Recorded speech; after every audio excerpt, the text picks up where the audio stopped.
I am Tim. Welcome to my stream. This is just a stream of my workouts for the year, doing a body transformation. The thing that sets my body transformation apart is that I'm not taking any sort of supplements, so no protein, no BCAAs, no creatine, nothing extra. Just trying to see what a year without it looks like. Trying to see if I can still hit my goals and not be taking anything. I'm not opposed to taking supplements. I've taken supplements in the past. I think they work great. I just want to see if it's absolutely necessary. Secondary reason is that one of my kids started preschool, which is expensive. Cutting out supplements saves me at least $100 a month. That's $1,200 a year. And in this economy, every little bit helps. So today going to be doing deadlift. Super excited about that. And do some back rows. Going to have some fun.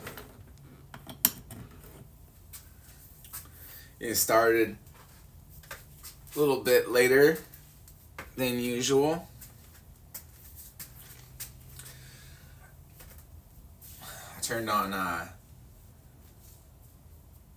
phone, or was looking at my phone, and one of the people that follow the channel, Dixie Vixie, was on playing some Counter-Strike, so popped over there to say hi. It's fun. They're I guess Counter-Strike just got a bunch of new maps, so they're figuring it out. I always whenever new maps come out. I didn't play a lot of Counter-Strike, but I played a lot of Call of Duty, and new maps are always frustrating because I always take that big hit to your KD when you're learning the map. Alright, gonna start with just warming up at the 10 pounds, 9.07 kilograms.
A little tired this morning. Was up late. I'm sure like a lot of people watched the presidential debates last night. So it meant while I was watching, my kids were running rampant, and then when it was over, then we were playing and stuff. So it took a while to get them to go to bed.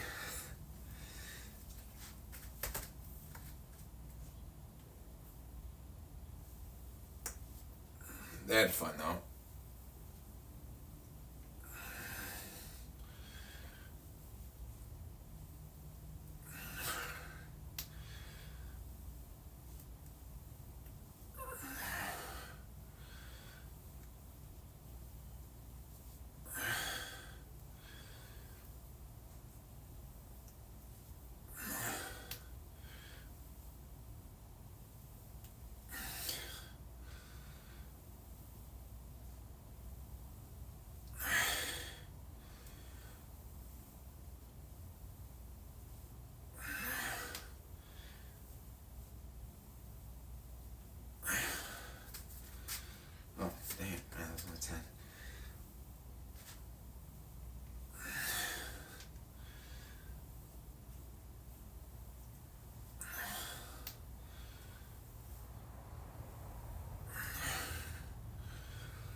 I had some dreams last night. It was just it was like a snowboarding dream.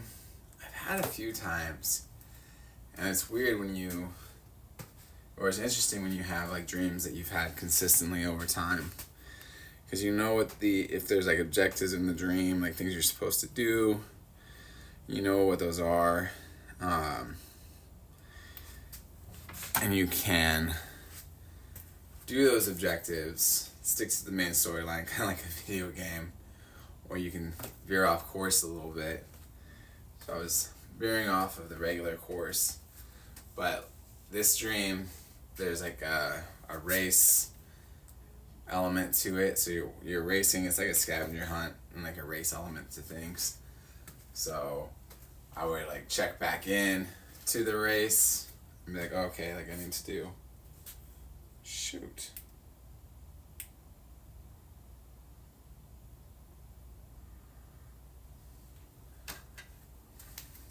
I don't know if my audio is working.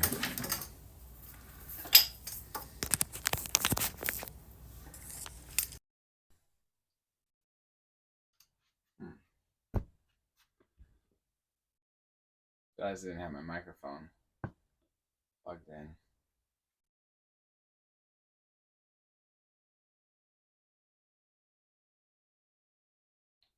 My audio might be screwed up. We'll see.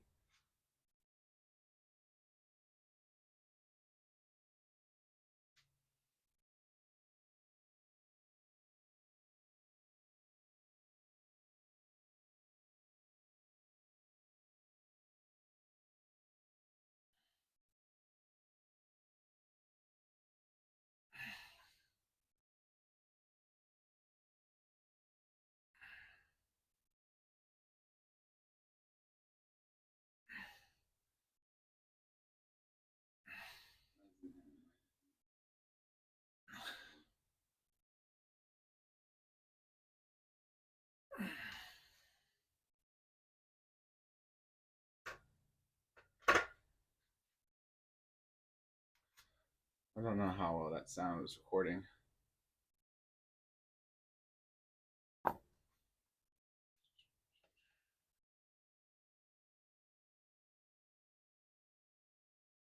see.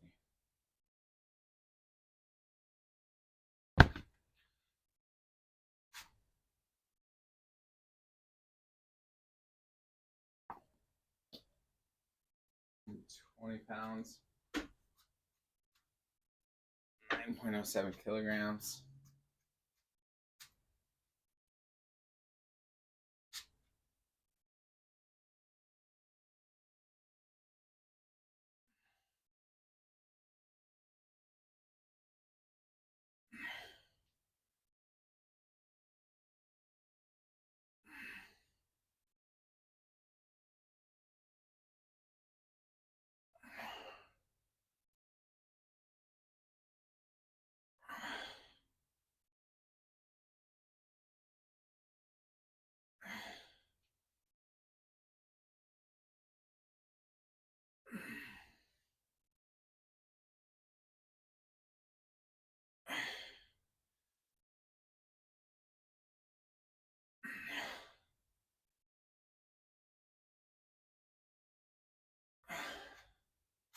Dang it, man! I don't know. It's twice.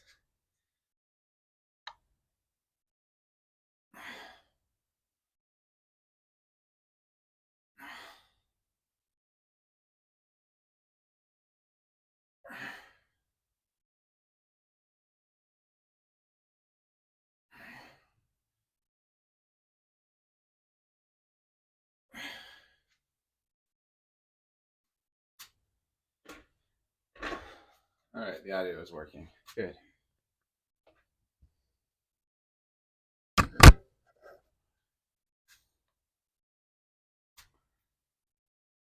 Yeah, I find there's some dreams that I just have over and over again, forever.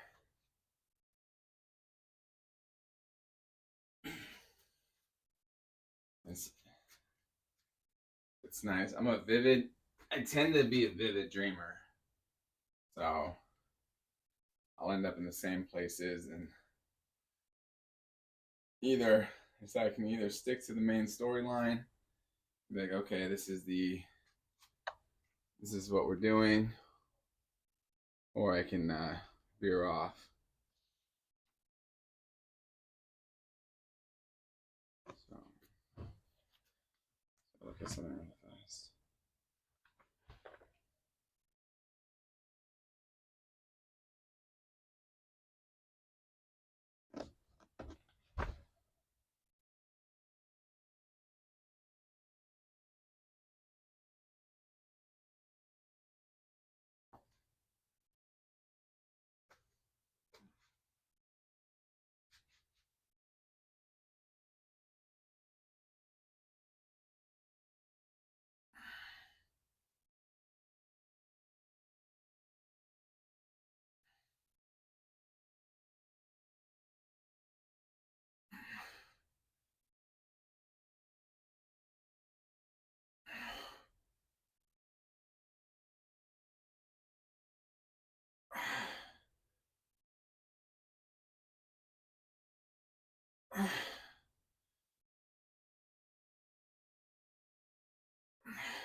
I always remember like the first real like case where I could start really controlling my dreams was when I was a kid. There was this werewolf that would chase me, and I would run and run and run for the whole dream. And then one day, like I realized that it was a dream. Like after I'd been running for a long time, and the werewolf stopped. And then the next time I had that dream, I realized like a little bit sooner that it was a dream, and the werewolf stopped. And then just as progressively over time, I would recognize it was a dream faster and faster. So finally, one day the werewolf showed up, and I was like, "Hey, look!" Immediately, I knew it was a dream, and immediately he went away. I didn't even run. And that's when I realized like I could control my dreams, and um, it was a lot of fun. I think sometimes being a vivid dreamer makes it hard to get out of bed, though. So you can, it's like leaving a really good video game where you're having fun and you can manipulate it and stuff. It's really hard to sometimes leave a dream.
I think being a vivid dreamer also like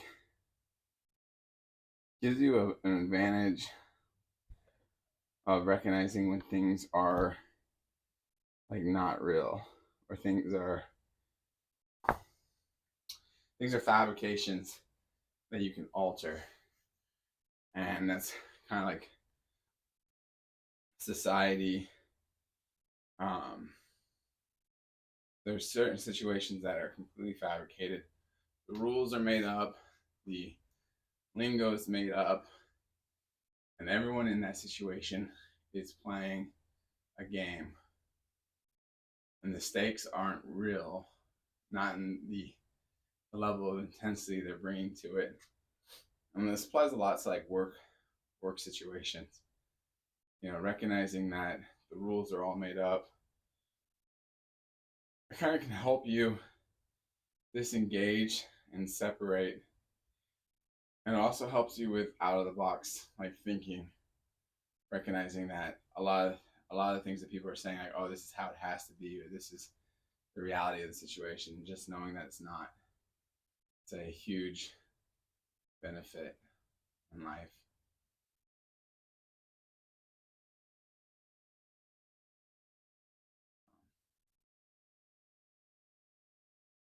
Can't tell, but for some reason it's saying that the chat's not connecting.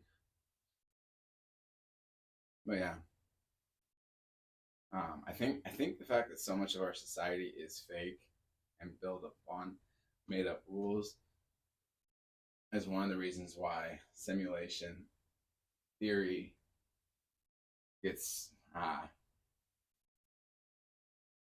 why people like it so much, because a lot of people are living in a simulation. When you go to work, if you work in an office, it's not a real. So many things that are fake about working in an office. If you're working in a coffee shop, there's things that are fake. There are things that are made up and imaginary that we all cling to. So I think it's really easy for us when we hear like, oh, it's all a simulation, to ascribe that to everything, and then, oh, everything's fake. Man, I don't think everything's fake. Just a lot of our made up stuff is fake.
When I was taking psychology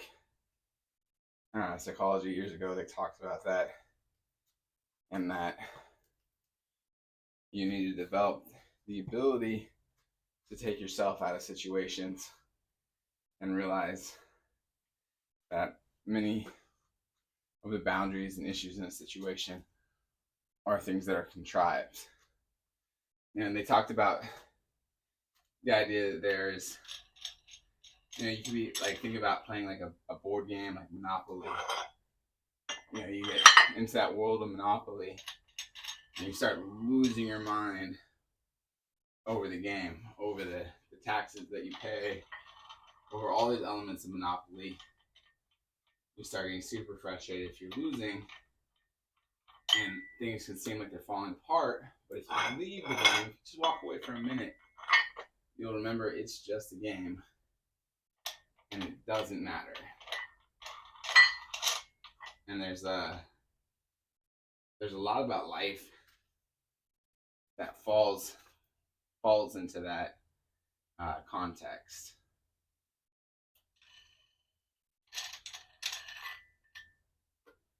Where things that seem like they have real consequences, they don't. You're just so sucked into that game that you lose your mind over perceived consequences. Or you can lose track of the fact that you can leave the game and be fine.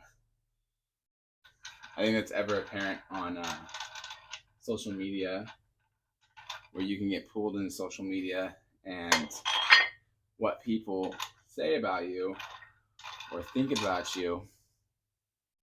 And if you just unplug and walk away, you'll realize that it doesn't really matter. The things that they were saying, the things they were doing, doesn't matter. And you can move past that.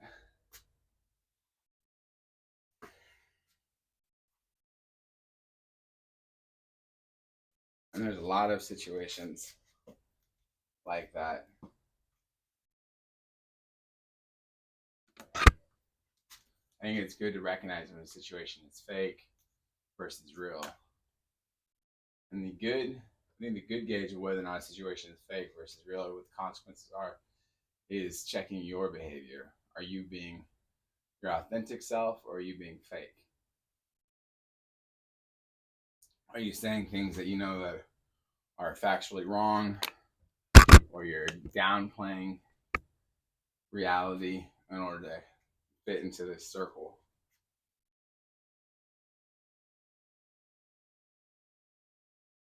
For me, that a big one was where I struggled with middle school.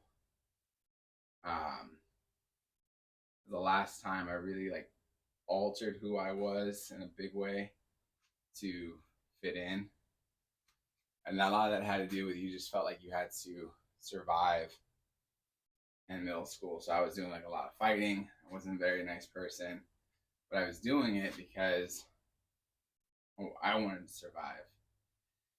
And man, I was miserable with the person I was pretending to be because it was not who I wanted to be.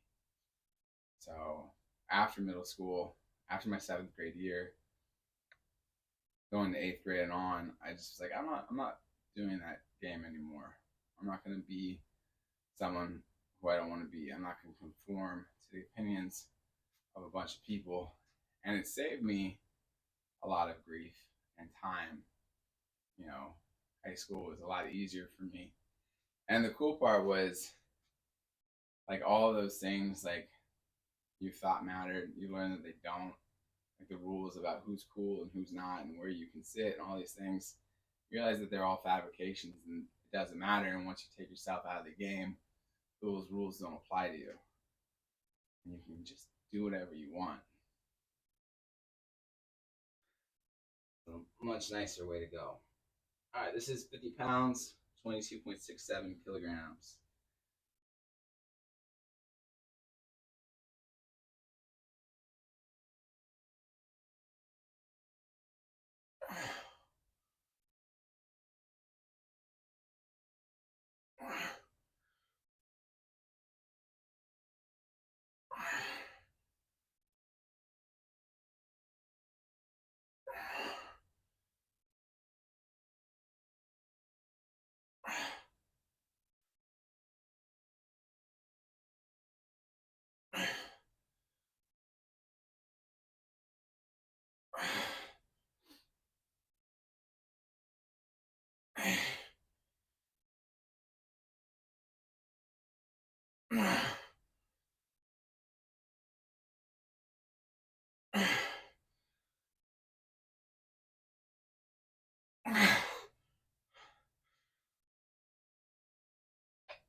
recognizing what's real, what's fake, being able to at least mentally, emotionally, and spiritually take yourself out of a situation that's negative or not positive.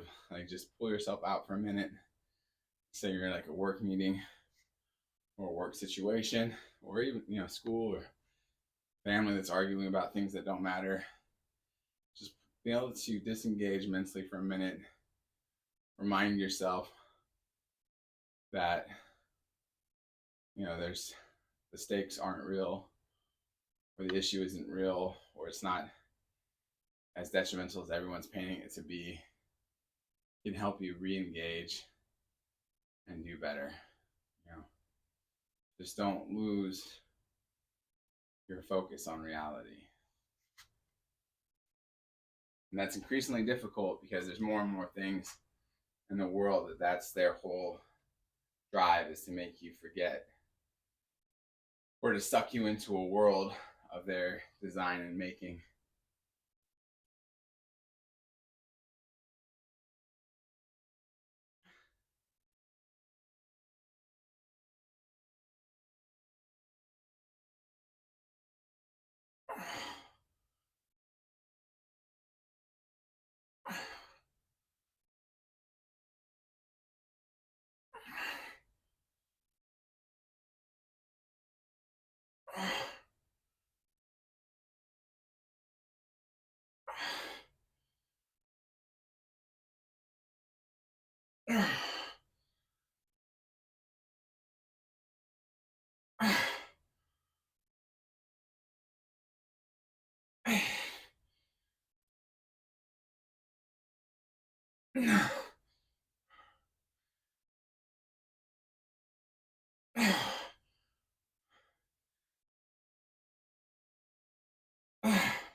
Man, it's only my second set, man.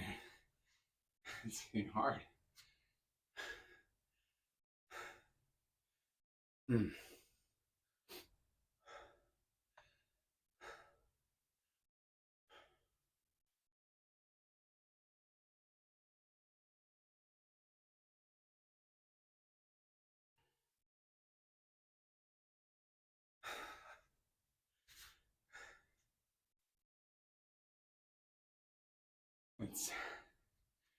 It's frustrating when it gets hard and it's only your second set, especially because I had 3 more I want to do.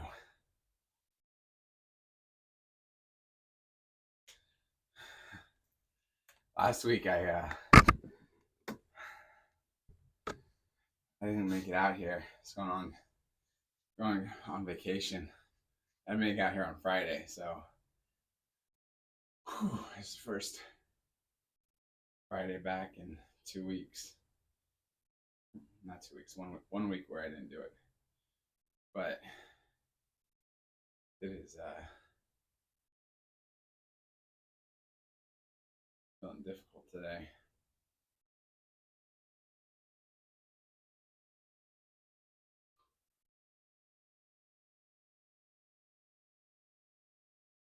That's okay. All right.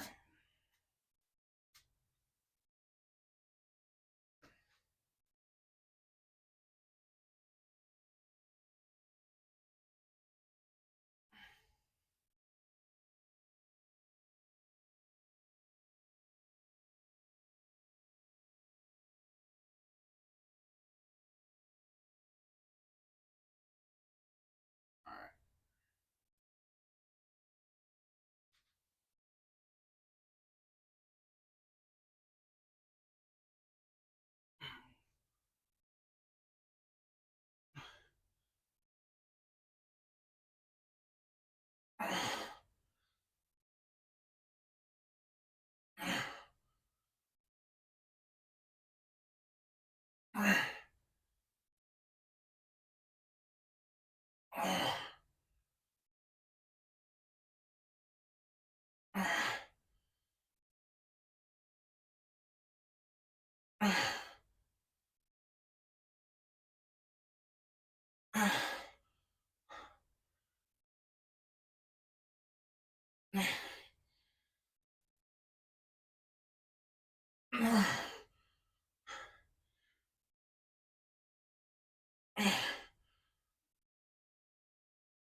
There's this island in China called Monkey Island, and they have all these. I think they're rhesus monkeys live on this island, and there's hundreds, if not thousands of them. They're all over the place, and the monkeys form gangs, and sometimes they go to war.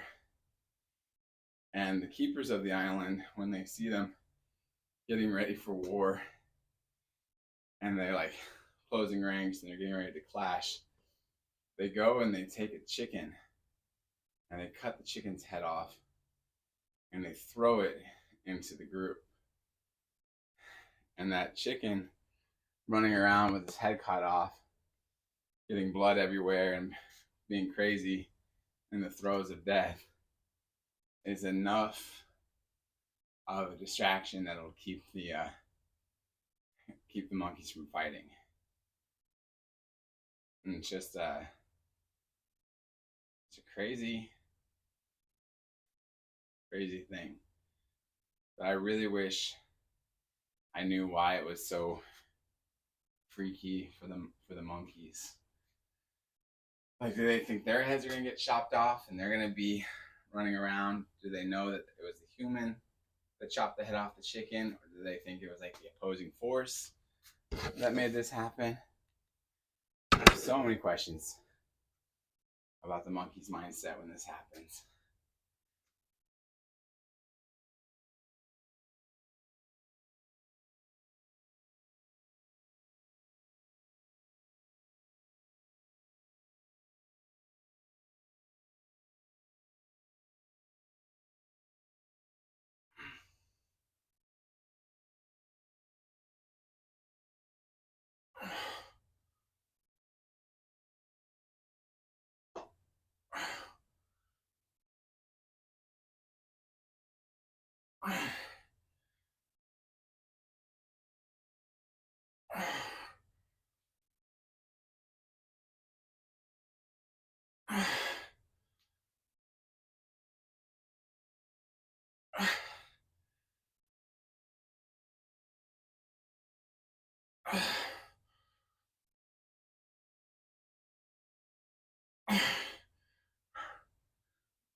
All right.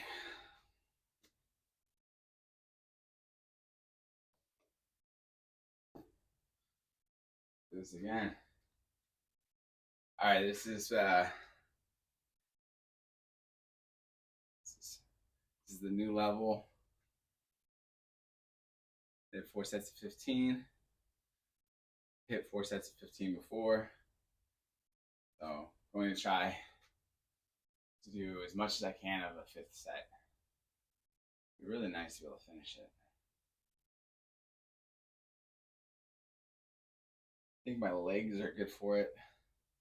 My back is good for it. I think my wrists are the part that's like not jazzed over this.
That's 12.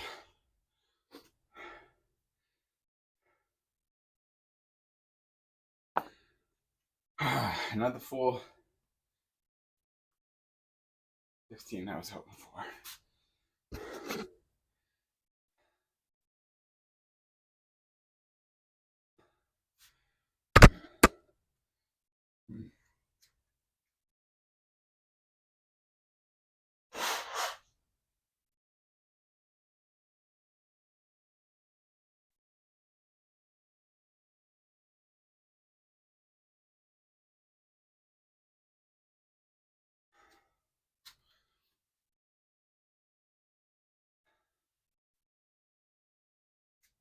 All right.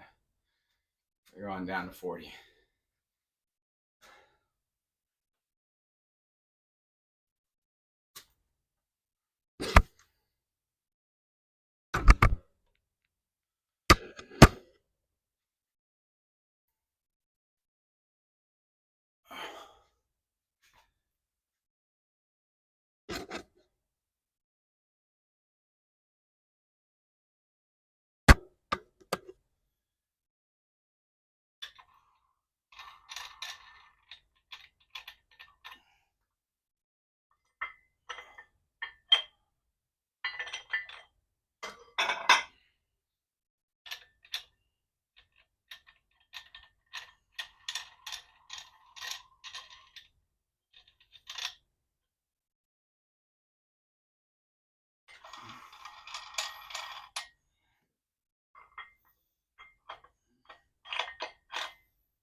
All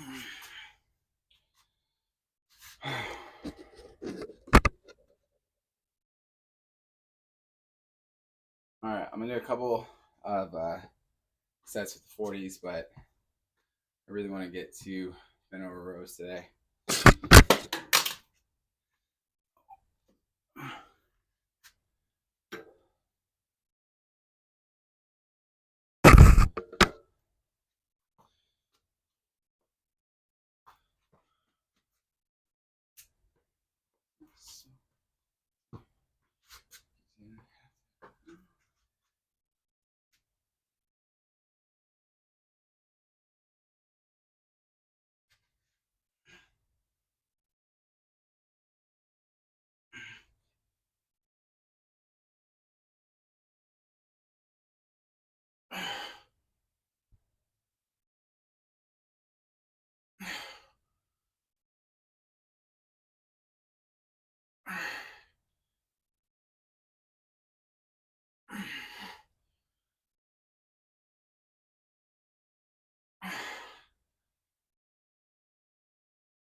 All right, I'm out of time for deadlifting if I'm gonna get some back rows done.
All right, going to the 40 pounds.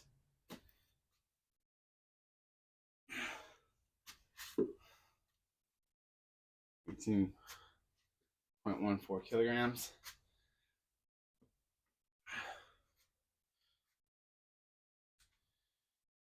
Oh, man.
Oh man.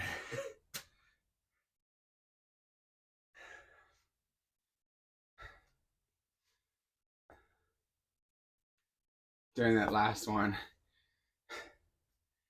I started to crack myself up a little bit. Thanks to SpongeBob. I was thinking about that fruit episode, but where Patrick's like, "Nah, you think that's disturbing? Look at this." And he like turns around and goes, "I'm Patrick Fatback." Or like was making his back talk. Oh, good times.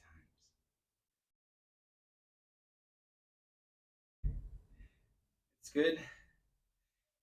The nice thing about watching comedy and ridiculousness is you have such a treasure trove of things to make you smile. And it's nice when they pop up at the most random times. Hopefully not too random. Like you don't want to be in the middle of a serious work meeting or like a funeral or something and start laughing. My dad uh, we were doing the pallbearers for my great uncle, and we were carrying out his casket. And my dad, right before we like lifts it up, my dad whispers to me and says, "If you drop it, don't say oh shh." And man, that got me. And like the whole time I'm carrying my uncle's body, I just had to fight like this like smile. Probably looks really awkward. I managed to hide the smile, but it would have been really awkward if I couldn't control it.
All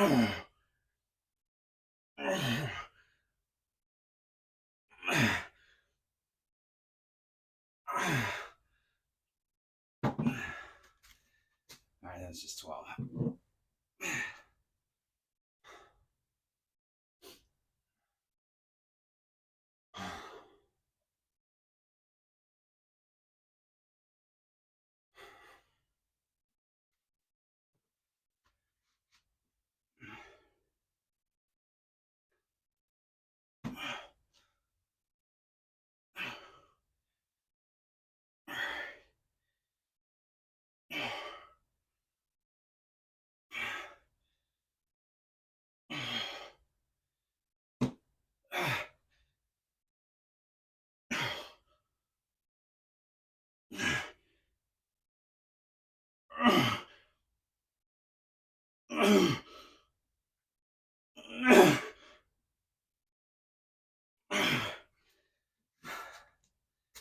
13.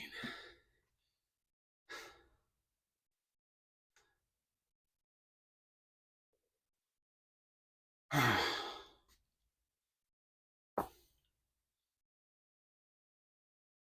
right. That's it.